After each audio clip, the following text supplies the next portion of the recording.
Friends, welcome to Soujayam blogs. అందరు బాగున్నారా? మేమైతే మస్తున్నాం. ఈ రోజు వచ్చేసి వీడియో ఏంటంటే మనమైతే అనాజీపూర్ విలేజ్, రాయపోల్ మండల్, సిద్దిపేట డిస్ట్రిక్ట్ లో ఉన్నాం. అయితే ఇక్కడ మనం అనాజీపూర్ విలేజ్ లో చాలా వరకు వీడియోలు తీస్తున్నాం కదా. మామూలుగా బోర్లు వేసినాయి. ఇప్పుడు మన వాళ్ళు ప్రభాకర్ వాళ్ళు కూడా బోర్లు వేస్తే వాళ్ళకు 2 బోర్లు వేస్తే నీళ్ళు పడలేదు. ఇక్కడ ఈ ఏరియాలో కొంచెం ముందుకు వెనక ముందుకు అలాంటి రోజులల్లో ఇక్కడ కింది బంధు కూడా ఇంకా మొన్న ఒక బోర్ వేసారు. 500 ఫీట్లు వేసినా నీళ్ళు పడలే వాళ్ళకు. కానీ ఇక్కడ స్పెషల్గా నేను ఈరోజు వీడియో తీయడానికి రీజన్ ఏంటంటే మనకు వచ్చేసి ఇక్కడ ఇప్పుడు మన బ్యాక్గ్రౌండ్లో కనిపిస్తుంది, ఇక్కడ సంప్ అయితే కనిపిస్తుంది కదా. ఈ సంపుకు బోర్ సపోర్ట్ లేదు, ఏ సపోర్ట్ లేదు. అంటే ఇలా బోర్ కూడా ఏం పోయేది, కానీ నీళ్ళు ఎప్పటికీ ఇన్ని ఉంటాయి, ఎప్పటికీ ఎనీ టైం. అంటే ఇక్కడ నీళ్ళు ఎక్కడికైనా వస్తున్నాయి, అది ఏమైంది అనే విషయాలు తెలియాలంటే ఈ వీడియో మొత్తం చూస్తే మీకు క్లారిటీ అర్థమైపోతుంది అనమాట. ఎందుకంటే మనం ఇప్పుడు 500-600 ఫీట్ల బోర్లు వేసినా కానీ మనకు నీళ్ళు రావట్లేదు కదా. సో మనకి ఇక్కడ ఈరోజు ఏంటంటే ఇక్కడ లింగం అని ఇక్కడ మన అనాజీపూర్ ఇక్కడ అయినది, ఆయన చెప్తాడు మ్యాటర్ అంతా ఏమైంది అనేది, ఇక్కడ నీళ్ళు ఎట్లా వచ్చినాయి ఏందా అనే విషయాలు మొత్తం ఆ లింగంతో మాట్లాడదాం మనము. దానికంటే ముందైతే కొన్ని విషయాలు చెప్తా. ఫస్ట్ ఆఫ్ ఆల్ ఇది సంపు లోతు వచ్చేసి ఇప్పటికి మనకు ఒక 10-12 ఫీట్లు లోతు ఉంటుంది. డిస్టెన్స్ కూడా చూసుకోవచ్చు ఒకసారి, మనకు అంతగా అనిపిస్తుంది. ఇక్కడ ఈ నీళ్ళు ఎక్కడికైనా వస్తున్నాయి, ఏంటి విషయాలు, అసలు నీళ్ళు ఇట్లా పైనకే వస్తాయని చెప్పేసి ఆయనకి ఎట్లా కనుగొన్నాడు ఆయన. అంటే నీళ్ళు ఇట్లా పైనకు ఇప్పుడు మనకు బోర్లేసే దొరకని నీళ్ళ టైంలో కూడా ఈయనకు పైనకు నీళ్ళు ఎట్లా వస్తున్నాయి అనే విషయం తెలిసిందనే విషయం ఆయనకు ఒకసారి మనము లింగంతో మాట్లాడదాం అనమాట. ఆయన చెప్పే మాటలలో వింటే మనకు అర్థమైపోతుంది. ఇప్పుడు ఇవాళ ఏంటంటే ఇప్పుడు ఈ నీళ్ళు ఉన్నాయి కదా, ఇప్పుడు ఈ నీళ్ళు కాలైనాక అది మనకు ఊటలాగా వస్తుంది అని చెప్తుంది కదా. ఇది కాలైనాక మళ్ళీ పార్ట్ 1 పార్ట్ 2 ఉంటుంది. ఇదేమో పార్ట్ 1 పెడతా, అదేమో పార్ట్ 2 పెడతా. ఫస్ట్ అయితే ఒకసారి రైతుతో మాట్లాడదాం మనము. నమస్తే లింగం గారు. ఇప్పుడు మనకు వచ్చేసి ఇక్కడ ఇప్పుడు మనకి జాగ ఎంత ఉంటుంది? ఇక్కడ ఉంటుంది 4 ఎకరాల జాగ ఉంది ఇక్కడ. ఇప్పుడు ఈ మూలకే నువ్వు సంపు తీయాలి, ఇక్కడ నీళ్ళు ఇట్లా మనకు నీళ్ళు ఊరుతాయి. నీకు ఎట్లా ఐడియా వచ్చింది? ఇక్కడ నేను చిన్నప్పుడు ఇక్కడ నీళ్లు కొన్ని ఎప్పుడు మన ఉగాది అప్పుడు కూడా నీళ్ళు ఉంటుండే. ఉగాది అప్పుడు అయితే ఆ మూల నీళ్ళు ఉంటుండే, ఎడ్లకు నీళ్ళు దొరకకపోతే అయితే నీళ్ళు వస్తున్నాయి, ఎడికలు వస్తున్నాయి అని కొంచెం అద్దగదం లోతు పక్క తీసిన. అది ఎప్పుడు ఎన్ని నెలల కింద? దగ్గర 10-15 ఏళ్ళ కింద తీసిన. 15 ఏళ్ళ కింద ఆయనకు ఎడ్లకు అప్పుడు ఆ టైంలో ఒకసారి కాలం పోయిందండి. ఆ కాలం పోయిన టైంలో నీళ్ళు కూడా ఎడ్లకు దొరకని టైంలో ఈయనకు ఒక అని నాకు తెలిసి తీస్తే అది నీళ్ళు ఎప్పుడు అంతే ఉంటున్నాయి. ఎన్ని తీస్తే ఎన్ని కాల్చిస్తే అన్ని వస్తున్నాయి, అన్ని వస్తున్నాయి. తాగినాక రోజు వస్తున్నాయి. గోలు ఇక్కడ మేస్తానికి వచ్చిన గోలు కూడా కాకుండా పక్కన వాళ్ళ గోదలు కూడా అప్పుడు చాలా వరకు గోదలు తాగారు. ప్రతి ఒక్కరికి 1 ఎకరం జాగా 2 ఎకరాల జాగా ఉందంటే ప్రతి ఒక్కరు బర్రెలు ఎడ్లు అందరు తాగేవాళ్ళు. ఇక్కడ చాలా వరకు వచ్చి కాల్ చేసినా కానీ అవి నీళ్ళు అనేది ఎప్పుడు ఇయ్యాల చూస్తే ఖాళీ కాగానే మళ్ళీ రేపు టైంకి వచ్చేవారు మళ్ళీ ఫుల్గానే ఉన్నట్టు. అయితే ఏమైందంటే నేనేం చేసిన ఇదో నీళ్ళు వస్తున్నాయి ఎందుకో అని ఒకసారి ఖాళీ 3,000 రూపాయలు పెట్టి 3,500 రూపాయలు పెట్టి ఈ మూలకు పొక్క తీసినా కానీ మళ్ళీ అట్లే వస్తున్నాయి. మళ్ళీ నిండింది, ఆ పొక్క నిండింది. ఆ తర్వాత ఒక 4 ఏళ్ళ కింద ఇగో ఇక్కడికి వెళ్ళి అక్కడ ఎక్కడ 8 మీటర్లు తీసిన. 8 మీటర్లు తీస్తే మళ్ళీ అట్లే వస్తున్నాయి. అట్లే నిండుతుందని ఇక నాకు వ్యవసాయ పొలానికి అవసరం అని ఈసారి మాత్రం ఎటు 12 మీటర్లు తీపించిన. రీసెంట్ గా ఈసారి 6 నెలలు అవుతుంది. ఒక 6 నెలల కింద ఇది మొత్తం ఇంత పెద్దగా చేసాం అన్నట్టు.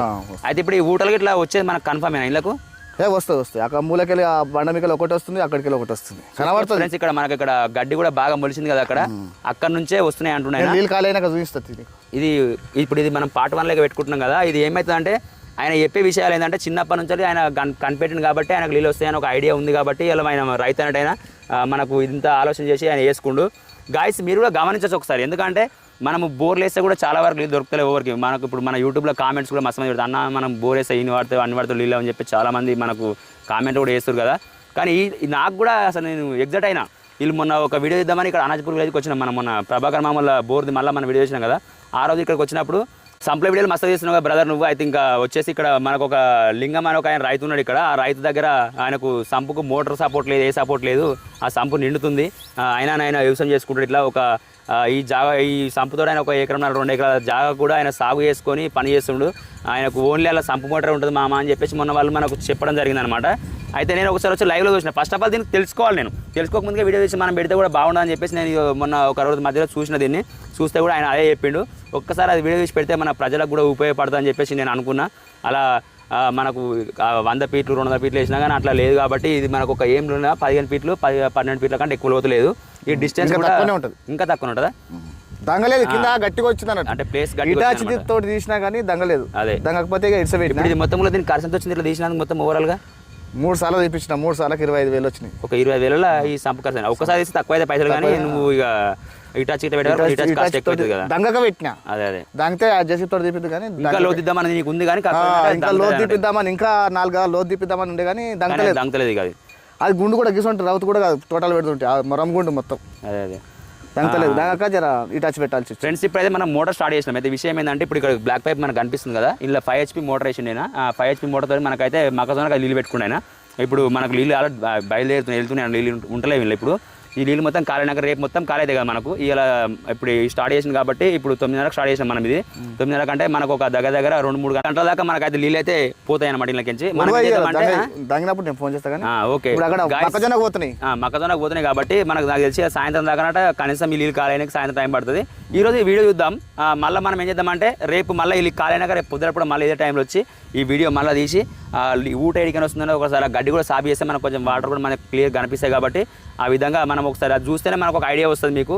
ఎందుకంటే నేను చెప్పే మాటలు ఏంటంటే అది జెన్యున్గా చెప్తున్న విషయం మీకు తెలిసి ఉండాలి, నాకు తెలిసి ఉండాలి. మనం ఎందుకంటే అబద్ధాలు చెప్పి మనం ఏం చేసి ఇట్లా చేసి నాకు వీడియో నాకు వ్యూస్ రావాలని నాకు లేదు. మీరు జెన్యున్గా నేను చెప్పేది నిజం అనుకుంటేనే మీరు చూడొచ్చు. దానికి మీరు ఇక్కడ అనాజ్పూర్ విలేజ్ కూడా రావచ్చు. నేను చెప్తున్న అడ్రస్ కూడా చెప్పిన కదా, అక్కడ వచ్చి కూడా మీరు చూడొచ్చు లైవ్లో కావాలంటే. ఎందుకంటే ఈరోజు చాలా వరకు రైతులు ఇంత వేయాలి అంత వేయాలని చాలా మంది అనుకొని బోర్లు వేస్తే చాలా మంది లాస్ అవుతారు అనమాట. గాయస్ ఈయన ఒక్కరిని దొరికినా మన నెక్స్ట్ ఇంకో దొరుకుతాయని నేను అంటలేను. అది కొంత రాసిపెట్టిన దేవుడు కూడా మనకు కూడా అలా దొరకాలంటే ఎక్కడికో కిందికి పాతాళంలో కిందికి వెళ్ళిపోయిన 500-600 ఫీట్ల కిందికి వెళ్ళిపోయిన నీళ్ళు ఒక్కొక్క దగ్గర 180 ఫీట్లు 200 ఫీట్ల లోపల ఉన్నాయి. అలాంటిది మనకు ఒక 10-12 ఫీట్ల దూరంలోనే మనకు నీళ్ళు ఇక్కడ మనకు కనిపిస్తున్నాయి. కాబట్టి ఈ విషయం గమనించాలని చెప్తున్నా. మీరు కావాలనుకున్నా కూడా ఇక్కడ చూడొచ్చు మీరు ఫ్రెండ్స్. అది విషయం. ఇది వచ్చేసి వీడియో ఇంతే. మా వీడియో కనుక మీకు నచ్చినట్లయితే లైక్ చేయండి, షేర్ చేయండి, కామెంట్ చేయండి, పక్కన ఉన్న గంట సింబల్ యాక్టివేట్ చేసుకోండి. మరిన్ని వీడియో కోసం మా ఛానల్ని ఫాలో గారి.